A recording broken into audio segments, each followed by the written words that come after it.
Today we're doing something a little different, sort of a piece of cognitive reverse engineering.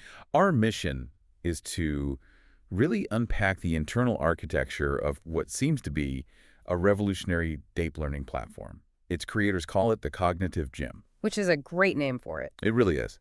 Now, we've seen tons of learning platforms, but the sources we've looked at suggest it's not just about watching videos or reading text.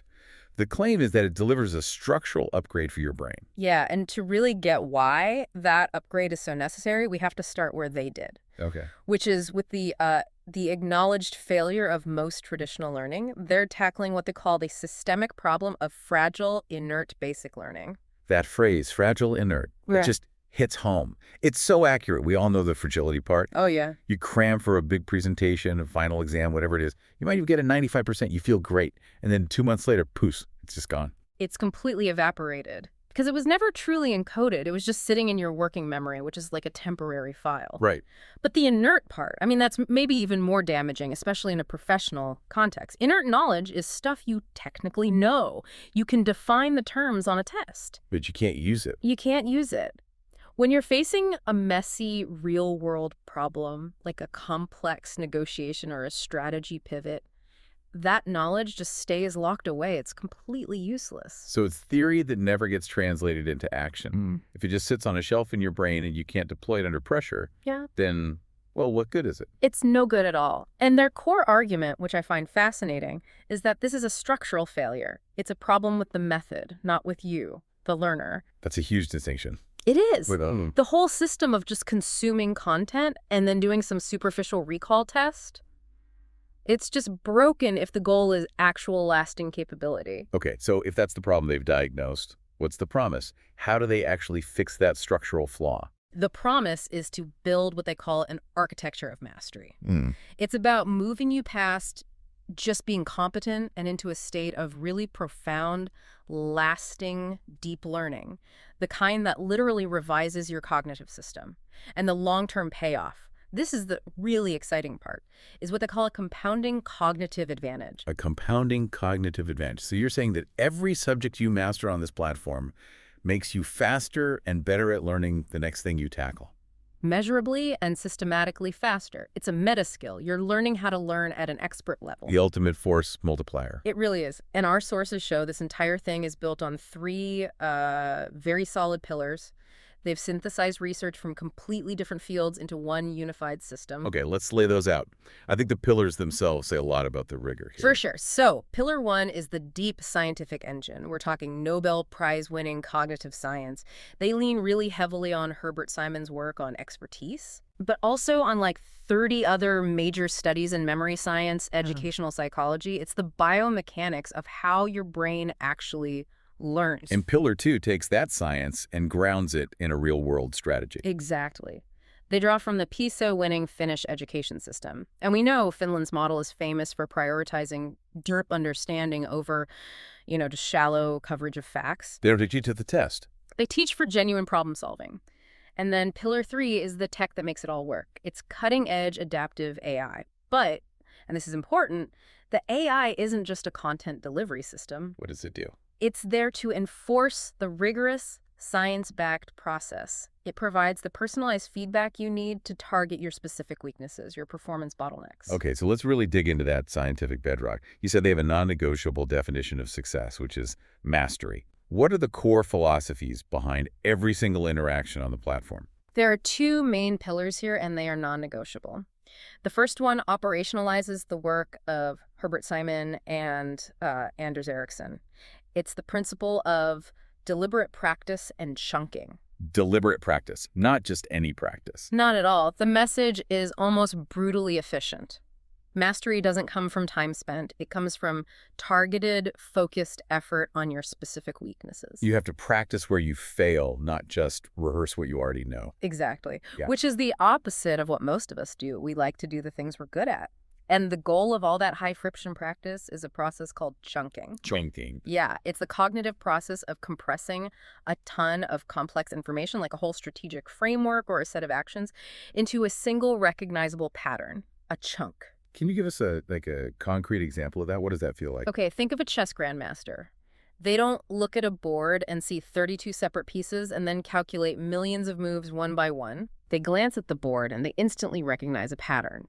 They see a king's Indian attack or a pin on the queen's side.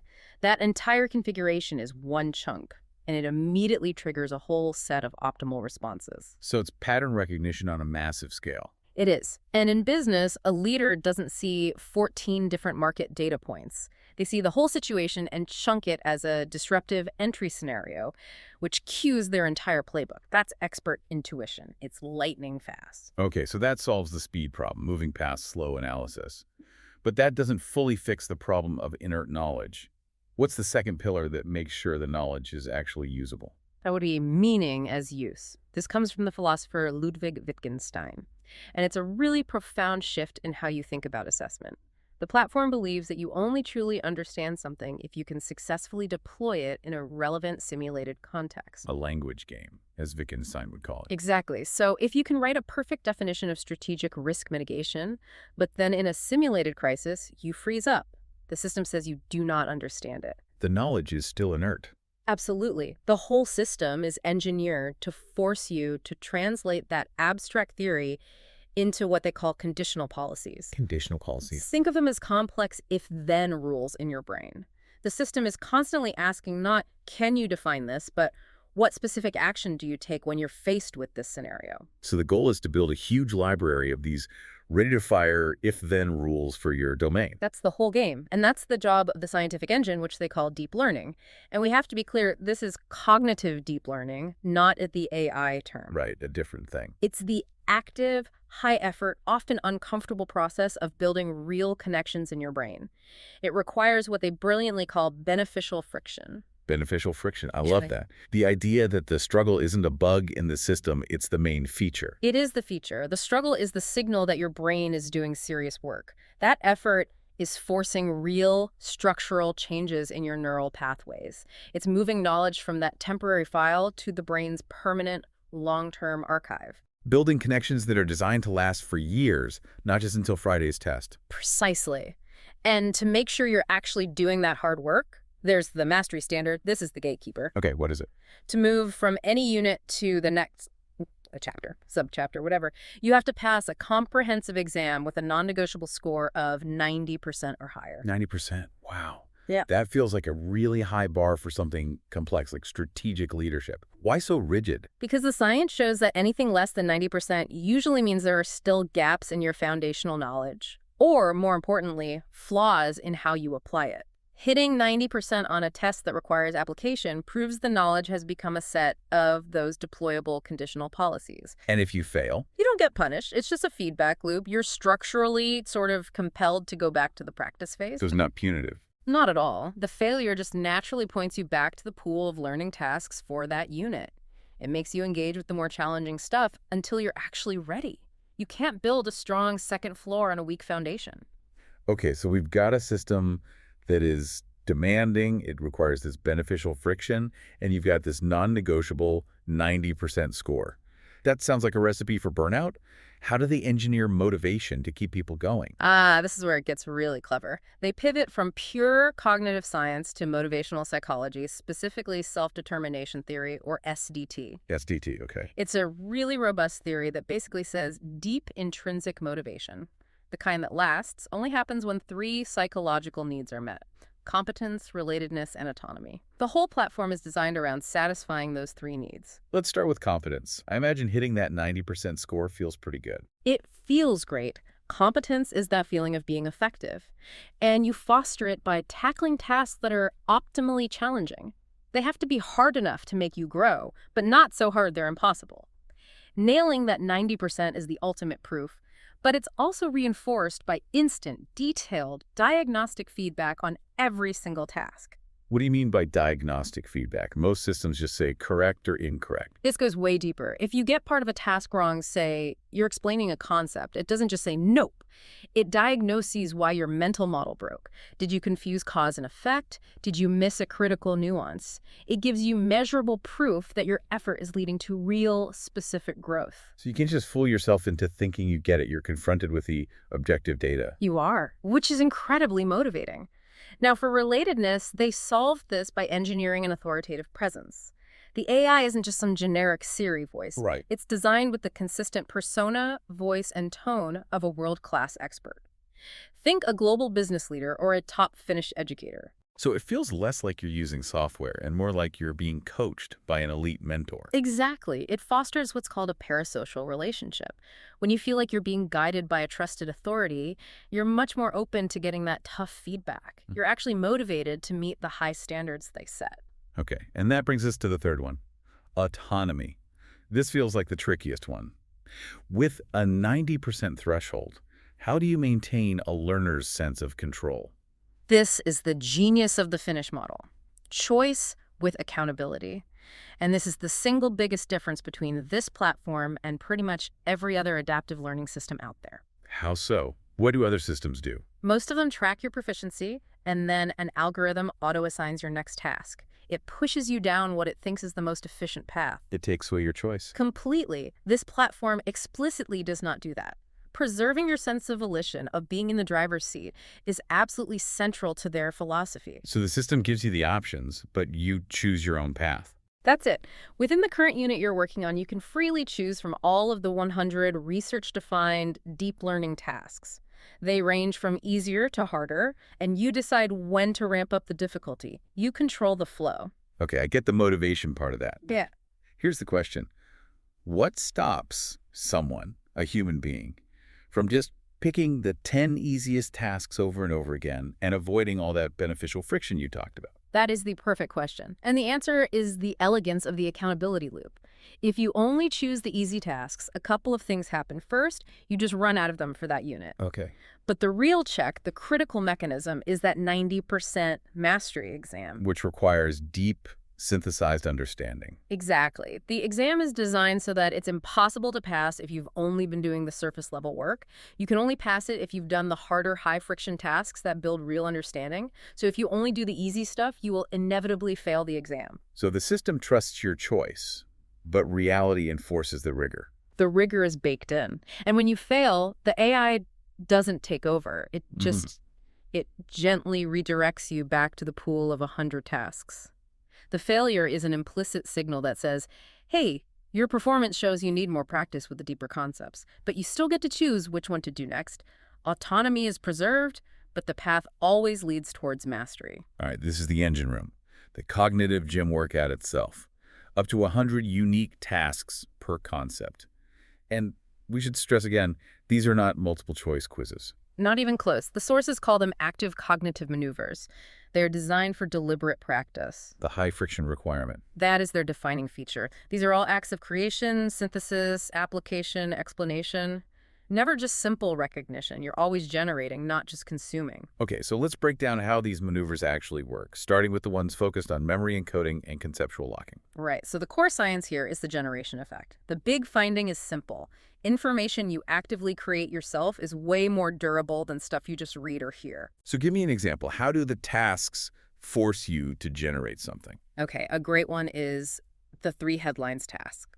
You're given a complex concept, maybe a new business strategy, and you have to write 3 different punchy headlines for it. One for investors, one for the tech team, and one for customers. So you can't just recall the definition. You have to distill its essence and then frame it for different audiences. You have to translate it. It forces deep understanding. Another one is generate the core question. The system gives you a really detailed solution or explanation, and your job is to work backwards and figure out what fundamental problem or question this text is the answer to. Reverse engineering the concept. That's a serious mental workout. It really is. Yeah. Okay, so once you've generated the info, you need to make sure it's stored in a resilient way. That's where dual coding theory comes in. This is Alan Pavio's work, right? The idea of encoding things both verbally and visually. Exactly. You build 2 separate but interconnected memory pathways, one for words and logic and one for images and sensory data. If one path fails you under pressure, you've got a backup. So how do you force someone to create a mental image? With tasks that demand it. For example, the success metaphor task. It asks you to create a really detailed operational metaphor for the concept. If the idea is agile development, You might describe it as a squad of speedboats versus a giant oil tanker. And you have to explain exactly why that mapping works. Or another one I saw was the growth chart visualization task. Yes. That forces you to literally draw the concept in your mind. You have to describe the X and Y axes, the shape of the curve over time, and explain why it looks that way. You're translating abstract dynamics like diminishing returns into something concrete and visual. It locks it in. Okay, so we're encoding the information. Now we need to build a robust mental model around it. This is about conceptual locking and gap repair. And the main tool for this is the self-explanation effect from Michelinsky's research. This is super high friction. The system makes you stop and explain the how and why of a concept in your own words. And in doing that, you find the holes in your own understanding. That's it. It triggers what's called discrepancy detection. You become your own critic. When you struggle to explain it, you instantly see where your mental model is fuzzy or inconsistent, and you're forced to repair it. And the ultimate version of this is the task where you have to teach the idea to a simulated novice. That one is brilliant. It uses the protege effect because to teach something to a total beginner, you have to simplify it, find analogies, organize it logically. You have to anticipate their questions. That whole process forces you to build a super clear, organized structure for the knowledge in your own mind. The act of preparing to teach is the real learning. It is. And all of this intense engagement forces you into deeper levels of processing. You can't just look at the surface features. You have to analyze the meaning and the implications. A key task for this is the so what chain. Yes, you state a primary benefit of a concept. Then the AI just asks, so what? And you have to explain the consequence of that benefit. And it asks again, so what does that lead to? It forces you to drill down layer after layer until you hit the ultimate root benefit or the final consequence. It connects the concept to its real-world impact. Okay, let's shift to actually using this knowledge, deploying skills, context, agility, and transfer. This is where inert knowledge usually fails. Totally. The core idea here is situated cognition. Learning isn't passive. It's a cycle of doing, reflecting, and trying again. The platform basically creates a flight simulator for the mind. A great analogy. It runs you through these rapid, safe-to-fail loops. A task like the mini simulation puts you in a low-stakes professional scenario. You take an action, you get immediate specific feedback, the system explains the underlying principle, and then you try again in a slightly different scenario. So you're short-circuiting that long, slow process of learning from mistakes in the real world. Exactly. High-frequency practice. And this builds flexibility, which brings us to cognitive flexibility theory, or CFT. Which is crucial for messy, complex domains. You have to be able to restructure your knowledge on the fly for different audiences or contexts. And the ultimate stress test for this is the CEO versus new hire explanation task. That sounds demanding. It's a beast. You have to explain the same strategic idea, say the Q4 marketing plan, twice, back to back. First, for a busy CEO focusing only on high-level value and risk. Then, immediately after, you have to explain the same idea to a new hire with zero context, focusing on concrete, actionable first steps. If your mental model is rigid, you just can't make that switch. You can't. It immediately reveals a gap that you need to work on. Another one that builds this agility is the mentoring plan task.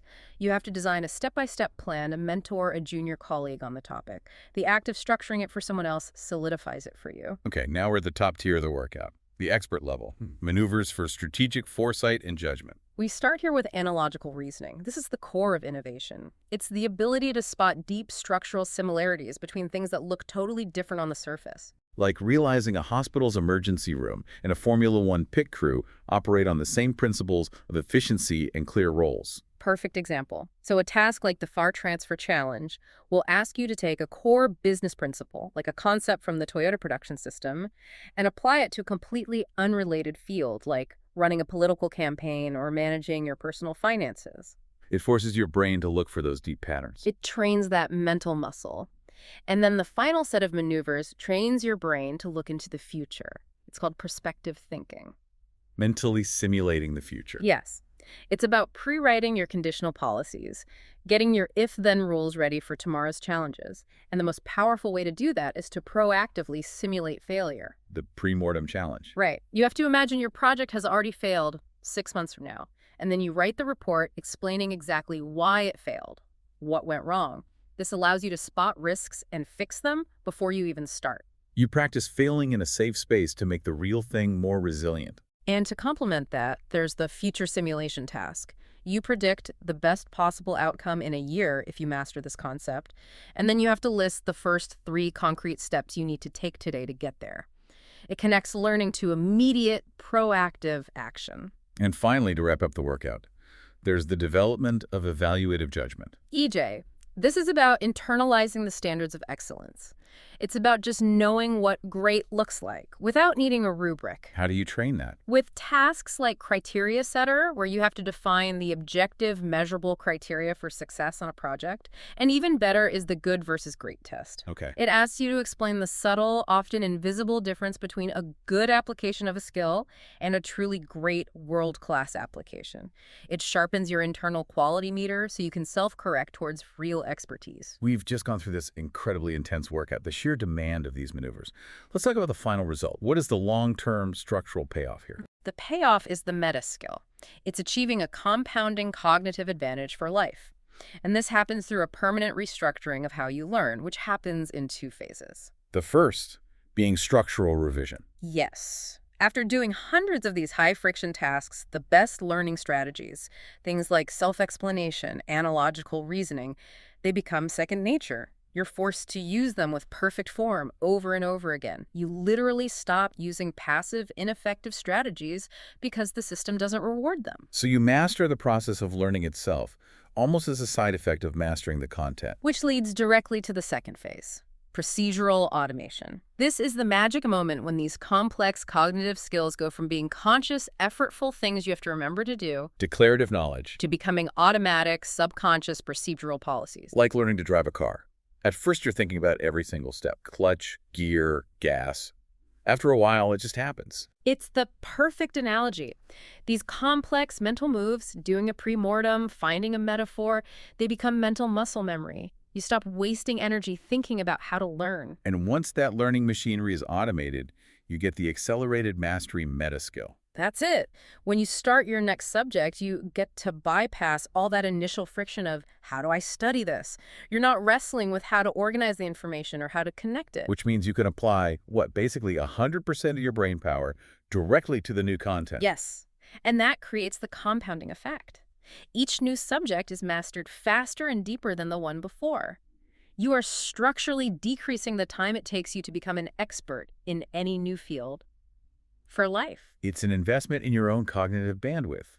You're not just finishing a course, you've permanently upgraded your brain's operating system for acquiring expertise. It's a fundamental change in your personal capability. What we've really unpacked today isn't just a learning tool, it's an engineered cognitive environment.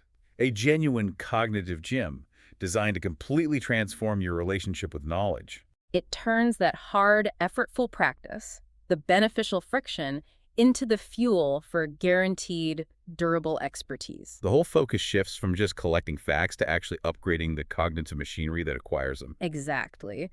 And that ensures the effort you put in today gives you a compounding return on every single thing you try to learn in the future. It really forces you to raise the ceiling of your own potential and maybe realize the bottleneck was never your own ability, but the methods you were using all along. Indeed.